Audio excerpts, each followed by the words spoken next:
Nearly half of the population is still out of a job, showing just how far the U.S. labor market has to heal in the wake of the coronavirus.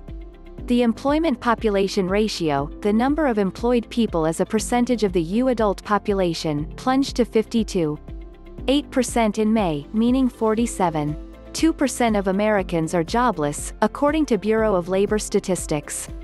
As the coronavirus-induced shutdowns tore through the labor market, the share of population employed dropped sharply from a recent high of 61.2% in January, farther away from a post-war record of 64.7% in 2000.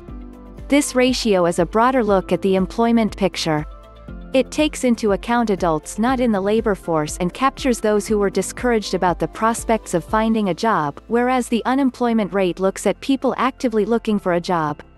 To get the employment-to-population ratio back to where it was at its peak in 2000, we need to create 30 million jobs, Torsten Slok, Deutsche Bank's chief economist, said in an email.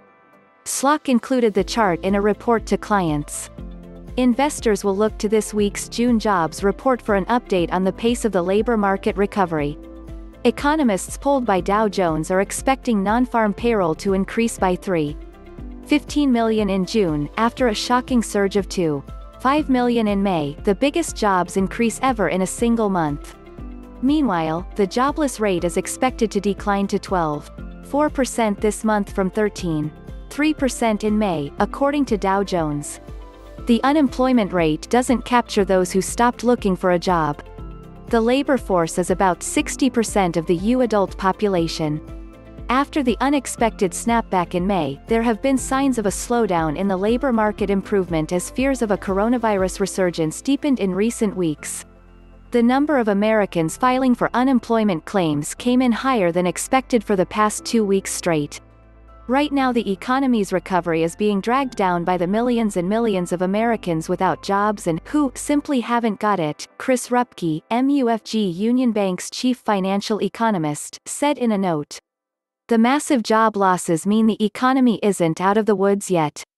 States including Texas and Florida have paused plans for further reopening amid a record spike in coronavirus cases. The number of new daily COVID-19 cases across the nation jumped 42% over the past week to an average of about 38,200 on Sunday, according to data from Johns Hopkins University. The June jobs report comes out Thursday at 8:30 a.m. ET. CNBC's Nate Ratner contributed to this story. Subscribe to CNBC Pro for exclusive insights and analysis, and live business day programming from around the world.